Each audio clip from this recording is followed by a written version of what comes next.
ਸਤਿ ਸ਼੍ਰੀ ਅਕਾਲ ਜੀ ਸਾਰਿਆਂ ਨੂੰ ਮੇਰੇ ਵੱਲੋਂ ਸਤਿਗੁਰੂ ਕਲਾਸਿਸ ਦੇ ਆਨਲਾਈਨ ਪਲੇਟਫਾਰਮ ਤੇ ਤੁਹਾਡਾ ਸਭ ਦਾ ਸਵਾਗਤ ਹੈ। ਗਾਇਜ਼ ਅੱਜ ਆਪਾਂ ਰਿਵਰ ਸਿਸਟਮ ਦੇ ਵਿੱਚ ਸਦਰਨ ਰਿਵਰਸ ਦੇ ਬਾਰੇ ਡਿਸਕਸ਼ਨ ਕਰਾਂਗੇ। ਇਸ ਤੋਂ ਪਹਿਲਾਂ ਹਿਮਾਲਿਅਨ ਰਿਵਰ ਜਾਂ ਨਾਰਦਰਨ ਰਿਵਰ ਮੈਂ ਐਕਸਪਲੇਨ ਕਰ ਚੁੱਕਾ।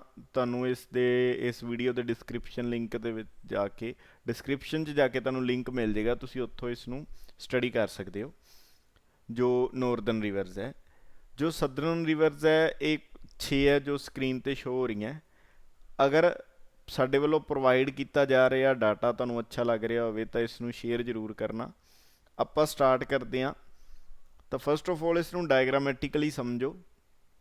ਦੇਖੋ ਨਰਮਦਾ ਔਰ Tapti, if we understood about the direction, this is west and this side is east. Remember that in the case of peninsular rivers, Narmada and Tapti, these are two rivers that flows toward west। ਇਹ ਦੋ ਅਜਿਹੀਆਂ ਨਦੀਆਂ ਜੋ West ਵੱਲ flow ਕਰਦੀਆਂ। ਔਰ ਮਹਾਨਦੀ ਗੋਦਾਵਰੀ, ਕ੍ਰਿਸ਼ਨਾ ਔਰ ਕਵੇਰੀ, ਮਤਲਬ ਮੈਂ ਲਿਖ ਸਕਦਾ 2+4। ਇਹ ਦੋ ਹੈ ਜਿਹੜੀਆਂ ਇਹ ਵੈਸਟ ਨੂੰ ਫਲੋ ਕਰਨਗੀਆਂ ਔਰ ਇਹ 4 ਹੈ ਜਿਹੜੀਆਂ ਉਹ ਈਸਟ ਨੂੰ ਫਲੋ ਕਰਨਗੀਆਂ। ਡਨ। ਹੁਣ ਜਿਹੜੀਆਂ ਈਸਟ ਨੂੰ ਫਲੋ ਕਰਨਗੀਆਂ ਉਹ किस साइड जाणगियां तो बे ऑफ बंगाल जाणगियां, है ना। आपां ये गल समझी सी कि रिवर दा एंड पॉइंट हमेशा या तो अरेबियन सी होएगा या बे ऑफ बंगाल होएगा। और जो ये 2 है वो इस साइड जाणगियां, मतलब वैस्ट वाली साइड जाणगियां, तो इन्हां दा एंड पॉइंट है जिहड़ा वो अरेबियन सी होएगा। ठीक है, हुण आपां स्टार्ट करदे हां। First of all east flowing तो वैसट फ्लोइंग ਨੂੰ मैं अगेन डिवाइड ਕੀਤਾ है। वैसट फ्लोइंग ਜਿਹੜੀਆਂ नर्मदा और ताप्ती है, और ईस्ट फ्लोइंग कावेरी, गोदावरी, कृष्णा ते महानदी है। रिमेंबर दैट ਜਿਹੜੀਆਂ वैसट फ्लोइंग रिवर्स है दे डजंट फॉर्म डेल्टा। ਇਹਦੇ ਪਿੱਛੇ ਇੱਕ रीजन है, अंडरस्टूड विद द डायग्राम। जो इंडिया ਦਾ आवला पोर्शन है ना, आवला इन द सेंस कि इत्थों गुजरात तो स्टार्ट होके इत्थों तक दा आवला जिहड़ा पोर्शन है इंडिया दा, ये वाला पोर्शन ना रिफ्ट वैली कह दिंदी है। की कहंदे है, I will write the name here. इनू रिफ्ट वैली कह दिंदी है इस पोर्शन नू। रिफ्ट वैली वो वाला पोर्शन है जिहड़ा इत्थे ना शार्प एजिज है। Try to understand that. Rift valley तो ना शार्प एजिज है, मतलब ये ना तिखे किनारे है। जो पानी आके इत्थे डिगदा है ना तो स्लैंट हाइट ते डिगदा है। मतलब एक होंदा ना पानी जिहड़ा ना बड़ा समूथ जा रहा है। देखो जिन्ना पानी समूथ जाएगा ना उन्ना की होएगा, जिन्ना पानी समूथ जाएगा उन्ना की होएगा, उहदे नाल ना हल्की हल्की जिहड़ी मिट्टी है बहिंदी जाएगी।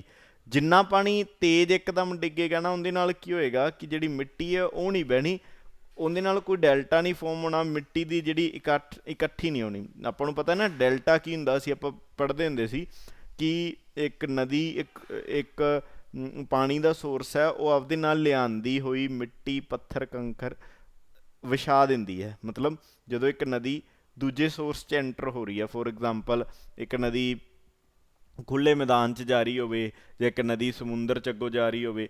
ਹੁਣ ਬੇਸਿਕਲੀ ਹੈ ਕੀ ਹੈ, ਜਿਹੜੀ ਨਰਮਦਾ ਅਤੇ ਤਾਪਤੀ ਹੈ ਨਾ, ਦੋ ਅਜਿਹੀਆਂ ਨਦੀਆਂ ਜਿਨ੍ਹਾਂ ਨੇ ਡੈਲਟਾ ਨਹੀਂ ਬਣਾਉਣਾ। ਉਹਦੇ ਪਿੱਛੇ ਰੀਜ਼ਨ ਕੀ ਹੈ, ਹੁਣੇ ਮੈਂ ਜਿਵੇਂ ਤੁਹਾਨੂੰ ਸਮਝਾਇਆ, ਨਰਮਦਾ ਅਤੇ ਤਾਪਤੀ ਦਾ ਜਿਹੜਾ ਆਵਲਾ ਪੋਰਸ਼ਨ ਆ ਨਾ ਆਪਣੇ ਇੰਡੀਆ ਦਾ, ਇਹਨੂੰ ਨਾ ਆਪਾਂ ਰਿਫਟ ਵੈਲੀ ਬੋਲਦੇ ਹਾਂ। ਠੀਕ ਹੈ, ਰਿਫਟ ਵੈਲੀ ਇੱਕ ਅਜਿਹਾ ਪੋਰਸ਼ਨ ਹੈ ਜਿਹੜਾ ਨਾ ਬੜਾ ਸ਼ਾਰਪ ਐਜਿਸ ਦੇ ਨਾਲ ਬਣਿਆ ਹੋਇਆ ਹੈ। ਸ਼ਾਰਪ ਐਜਿਸ ਦੇ ਨਾਲ ਬਣਨ ਦੇ ਹੋਣ ਕਰਕੇ ਨਾ ਇਹਦੇ ਵਿੱਚ ਕੀ ਹੈ, ਬੇਸਿਕਲੀ ਇੱਥੇ ਨਾ ਜਿਹੜਾ ਪਾਣੀ ਡਿੱਗਦਾ ਉਹ ਸਲੈਂਟ ਹਾਈਟ ਨਾਲ ਡਿੱਗਦਾ ਹੈ, ਪੂਰਾ ਐ ਤੇਜ਼ ਡਿੱਗੇਗਾ, ਤਾਂ ਇਹ ਡੈਲਟਾ ਨਹੀਂ ਬਣਾਉਣੀ ਹੈ। ਦੈਟ ਇਜ਼ ਦਾ ਰੀਜ਼ਨ ਮੈਂ ਇੱਥੇ ਪੁਆਇੰਟ ਐਡ ਕੀਤਾ ਹੈ ਦਾ ਦ ਰਿਵਰਸ ਵਿਚ don't form delta are west flowing river, ਇਹਨਾਂ ਨੇ ਡੈਲਟਾ ਨਹੀਂ ਬਣਾਉਣਾ। ਠੀਕ ਹੈ, ਹੁਣ ਆਪਾਂ ਫਸਟ ਰਿਵਰ ਬਾਰੇ ਸਮਝਦੇ ਹਾਂ, ਨਰਮਦਾ ਰਿਵਰ। ਨਰਮਦਾ ਰਿਵਰ ਹੈ ਜਿਹੜੀ, ਇਹਨੂੰ ਰੇਵਾ ਵੀ ਕਿਹਾ ਜਾਂਦਾ। ਇੱਕ ਵਾਰੀ ਐਗਜ਼ਾਮ ਦੇ ਵਿੱਚ ਇਹਦੇ ਬਾਰੇ ਐਵੇਂ ਕੁਐਸਚਨ ਆਇਆ ਸੀ ਕਿ what is the other name of river Narmada, then we will say कि the other name of river Narmada is Rewa। ਤੇ ਇਹਨੂੰ ਇਸ ਤੋਂ ਪਹਿਲਾਂ ਨਰਬਦਾ ਦਾ ਨਰਬ ਬੁੱਧਾ ਵੀ ਕਹਿੰਦੇ ਸੀ। ਨਰਬਦਾ ਜਾਂ ਨਰਬ ਬੁੱਧਾ ਵੀ ਇਹਨੂੰ ਕਹਿੰਦੇ ਸੀ। ਹੁਣ ਇਹਦੀ ਲੋਕੇਸ਼ਨ ਸਮਝ ਲਓ। ਲੋਕੇਸ਼ਨ ਕੀ ਹੈ, ਐਮਪੀ ਉਹ ਸਟੇਟ ਹੈ ਜਿੱਥੇ ਕਾन्हा ਨੈਸ਼ਨਲ ਪਾਰਕ ਹੈ ਨਾ। ਕਾन्हा ਨੈਸ਼ਨਲ ਪਾਰਕ ਐਮਪੀ ਦੇ ਵਿੱਚ ਹੀ। ਸ਼ਿਵਪੁਰੀ ਨੈਸ਼ਨਲ ਪਾਰਕ ਵੀ ਐਮਪੀ ਹੈ ਦੇ ਵਿੱਚ ਹੈ। ਤਾਂ ਐਮਪੀ ਦੇ ਵਿੱਚੋਂ ਇਹਨਾਂ ਦਾ ਓਰੀਜੀਨੇਟ ਹੁੰਦਾ ਹੈ। ਤੇ ਨਾਲ ਇਹਦੇ ਨਾਲ ਅਗਲੀ ਜਿਹੜੀ ਸਟੇਟ ਐਸੋਸੀਏਟਿਡ ਹੈ ਗੁਜਰਾਤ ਹੈ, ਠੀਕ ਹੈ। ਇਹਨੂੰ ਲਾਈਫ ਲਾਈਨ ਆਫ ਐਮਪੀ ਵੀ ਕਿਹਾ ਜਾਂਦਾ ਹੈ, ਨਰਮਦਾ ਨੂੰ ਐਮਪੀ ਦੀ ਲਾਈਫ ਲਾਈਨ ਕਿਹਾ ਜਾਂਦਾ ਹੈ, ਕਿਉਂਕਿ ਜਿਹੜਾ ਨਾ ਬਹੁਤ ਸਾਰੇ ਲੋਕ ਹੈ ਨਾ ਜਿਹੜੇ ਉਹ ਇਹਦੇ ਤੇ ਡਿਪੈਂਡ ਕਰਦੇ ਆ ਨਰਮਦਾ ਤੇ, ਠੀਕ ਹੈ।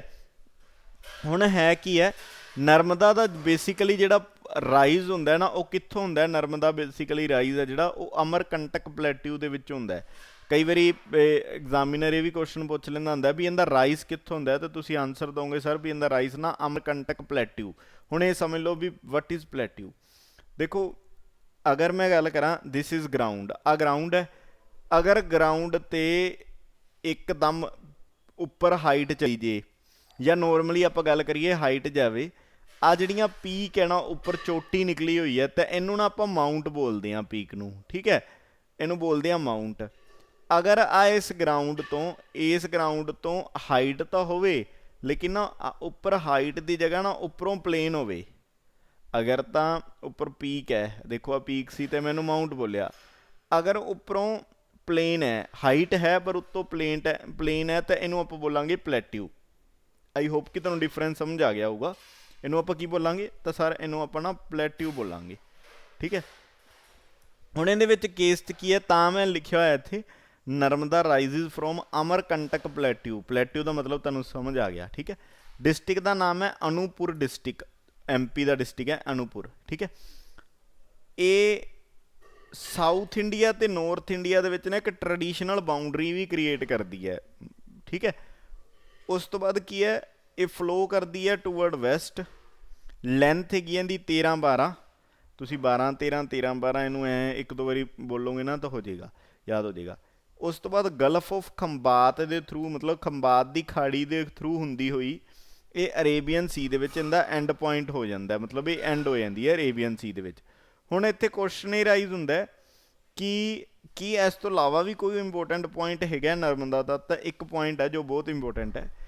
ਜਿਸ ਟਾਈਮ ਤੇ ਨਰਮਦਾ ਰਿਵਰ ਐਮਪੀ ਦੇ ਵਿੱਚੋਂ ਨਿਕਲਦੀ ਹੋਈ ਜਬਲਪੁਰ ਡਿਸਟ੍ਰਿਕਟ ਦੇ ਵਿੱਚ ਐਂਟਰ ਹੁੰਦੀ ਹੈ ਨਾ, ਤਾਂ ਉੱਥੇ ਜਾ ਕੇ ਨਾ ਇੱਕ ਧੂਆਂਦਾਰ ਫੋਲ ਕ੍ਰੀਏਟ ਕਰਦੀ ਹੈ। ਐਕਚੁਅਲ ਦੇ ਵਿੱਚ ਹਿੰਦੀ ਦਾ ਵਰਡ ਹੈ ਧੂਆਂਦਾਰ। ਤੁਸੀਂ ਇਹ ਦੇਖੋ, ਇਮੇਜ ਦੇਖੋ ਜੋ ਇੱਥੇ ਸ਼ੋਅ ਕੀਤੀ ਹੋਈ ਹੈ, ਬੜੀ ਕਲੀਅਰ ਇਮੇਜ ਹੈ। ਜਦੋਂ ਪਾਣੀ ਡਿੱਗਦਾ ਹੈ ਨਾ ਤੇ ਧੂਆਂ ਜਿਹਾ ਸ਼ੁਰੂ ਹੋ ਜਾਂਦਾ ਹੈ। ਦੈਟ ਇਜ਼ ਦਾ ਰੀਜ਼ਨ ਹੈ, ਇਹਨੂੰ ਸਿੰਪਲੀ ਕਹਿ ਦਿੰਦੇ ਆ ਧੂਆਂਦਾਰ ਫੋਲ, ਠੀਕ ਹੈ। ਕਿੱਥੇ ਹੈ, ਜਬਲਪੁਰ ਡਿਸਟ੍ਰਿਕਟ ਦੇ ਵਿੱਚ ਹੈ, ਅਤੇ ਇਸ ਦਾ ਨਾਮ ਕੀ ਹੈ, ਇਸ ਦਾ ਨਾਮ ਹੈ ਧੂਆਂਦਾਰ ਫੋਲ, ਠੀਕ ਹੈ। ਉਸ ਤੋਂ ਬਾਅਦ ਆਪਾਂ ਨੈਕਸਟ ਰਿਵਰ ਬਾਰੇ ਸਟੱਡੀ ਕਰਦੇ ਹਾਂ। ਜੋ ਨੈਕਸਟ ਰਿਵਰ ਹੈ ਉਸ ਦਾ ਨਾਮ ਕੀ ਹੈ, ਤਾਂ ਨੈਕਸਟ ਰਿਵਰ ਦਾ ਜੋ ਨਾਮ ਹੈ ਉਸ ਦਾ ਨਾਮ ਹੈ ਤਾਪੀ। ਤਾਪੀ ਨੂੰ ਤਾਪਤੀ ਵੀ ਕਹਿ ਦਿੰਦੇ ਆ, ਤਾਪਤੀ ਜਾਂ ਤਾਪੀ। ਇਹਨੂੰ ਨਾ ਹੈਂਡ ਮੇਡ ਆਫ ਨਰਮਦਾ ਵੀ ਕਹਿੰਦੇ ਆ, ਹੈਂਡ ਮੇਡ ਆਫ ਨਰਮਦਾ, ਠੀਕ ਹੈ। ਕੀ ਕਹਿੰਦੇ ਇਹਨੂੰ, ਹੈਂਡ ਮੇਡ ਆਫ ਨਰਮਦਾ। ਯਾਦ ਰੱਖਿਓ, ਕਈ ਵਾਰੀ ਕੁਐਸਚਨ ਪੁੱਛਿਆ ਹੋਇਆ ਵੀ ਇਹਨੂੰ ਹੈਂਡ ਮੇਡ ਆਫ ਨਰਮਦਾ ਕਿਸ ਰਿਵਰ ਨੂੰ ਕਿਹਾ ਜਾਂਦਾ ਹੈ, ਤਾਂ ਹੈਂਡ ਮੇਡ ਆਫ ਨਰਮਦਾ ਜਿਹੜਾ ਉਹ ਕਿਹਾ ਜਾਂਦਾ ਉਹ ਤਾਪੀ ਨੂੰ ਕਿਹਾ ਜਾਂਦਾ ਹੈ। ਇਹ ਕਿੱਥੋਂ ਹੁੰਦੀ ਹੈ ਓਰੀਜਿਨੇਟ, ਸਰ ਸਟੇਟ ਤਾਂ ਸੇਮ ਹੈ, ਡਨ, ਸਟੇਟ ਸੇਮ ਹੈ। ਸਟੇਟ ਦਾ ਨਾਮ ਕੀ ਹੈ, ਮੱਧ ਪ੍ਰਦੇਸ਼ ਹੈ। ਕਿੱਥੇ ਹੈ, ਮੁਲਤਈ ਰਿਜ਼ਰਵ ਹੈ, ਫੋਰੈਸਟ ਰਿਜ਼ਰਵ ਹੈ, ਉੱਥੋਂ ਓਰੀਜਿਨੇਟ ਹੁੰਦੀ ਹੈ। ਔਰ ਇਹਦੇ ਨਾਲ ਹੈ ਜਿਹੜਾ ਅਗੇਨ ਐਂਡ ਪੁਆਇੰਟ ਇਹਦਾ ਕੀ ਹੋਏਗਾ, ਸੇਮ ਉਹੀ ਚੀਜ਼ ਹੈ ਜੋ ਆਪਾਂ ਹੁਣੇ ਪਹਿਲਾਂ ਇੱਥੇ ਸਮਝੀ ਹੈ ਵੀ ਇਹਦਾ ਜਿਹੜਾ ਅਗੇਨ ਐਂਡ ਪੁਆਇੰਟ ਕੀ ਹੋਏਗਾ, ਕਿਹੜਾ ਹੋਏਗਾ, ਅਰਬ ਸਾਗਰ, ਅਰੇਬੀਅਨ ਸੀ ਹੋਏਗਾ ਇਹਦਾ ਐਂਡ ਪੁਆਇੰਟ, ਠੀਕ ਹੈ। ਉਸ ਤੋਂ ਬਾਅਦ ਜੋ ਅਗਲਾ ਪੁਆਇੰਟ ਇਹਦੇ ਵਿੱਚ ਇੰਪੋਰਟੈਂਟ ਹੁੰਦਾ ਹੈ, ਇਹਦੇ ਨਾਲ ਨਾ ਇਸ ਰਿਵਰ ਦੇ ਨਾਲ ਐਸੋਸੀਏਟਿਡ ਹੈ ਕੁਝ ਡੈਮ, ਜਿਵੇਂ ਕੱਕਰਪਰ ਡੈਮ, ਉਕਈ ਡੈਮ ਕਈ ਵਾਰੀ ਐਗਜ਼ਾਮੀਨਰ ਨੇ ਪੇਪਰ 'ਚ ਪੁੱਛਿਆ, ਠੀਕ ਹੈ। ਉਕਈ ਡੈਮ ਜਿਹੜੇ ਇਹਦੇ 'ਤੇ ਬਣਿਆ ਹੋਇਆ। ਇਸ ਤੋਂ ਇਲਾਵਾ ਗਿਰਨਾ ਡੈਮ।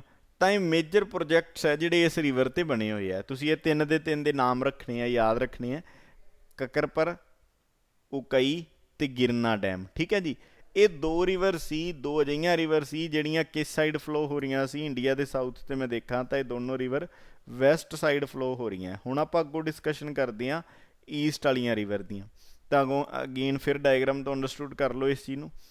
ਜਿਹੜੀਆਂ ਵੈਸਟ ਫਲੋਇੰਗ ਰਿਵਰ ਸੀ ਉਹ ਕਿਹੜੀਆਂ ਸੀ, ਨਰਮਦਾ ਤੇ ਤਾਪਤੀ ਸੀ।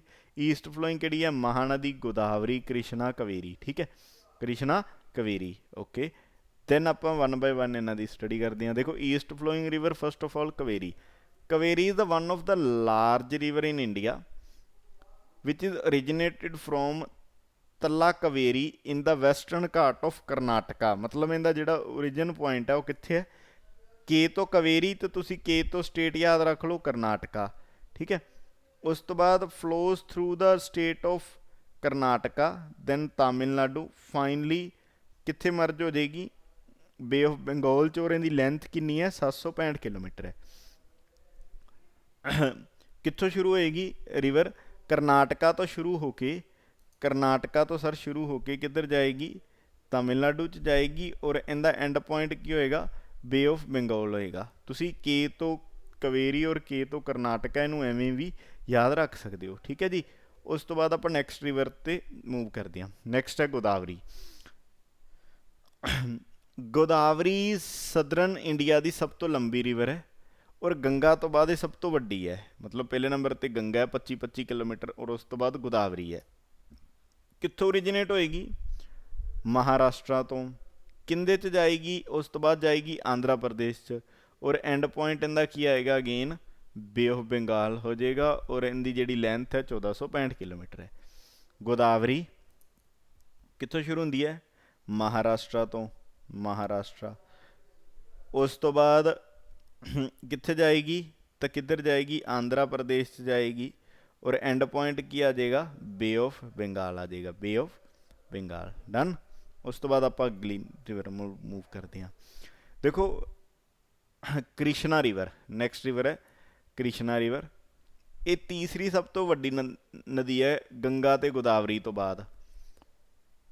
ਕਿੱਥੋਂ ਓਰੀਜੀਨੇਟ ਹੁੰਦੀ ਹੈ, ਮਹਾਰਾਸ਼ਟਰਾ ਤੋਂ।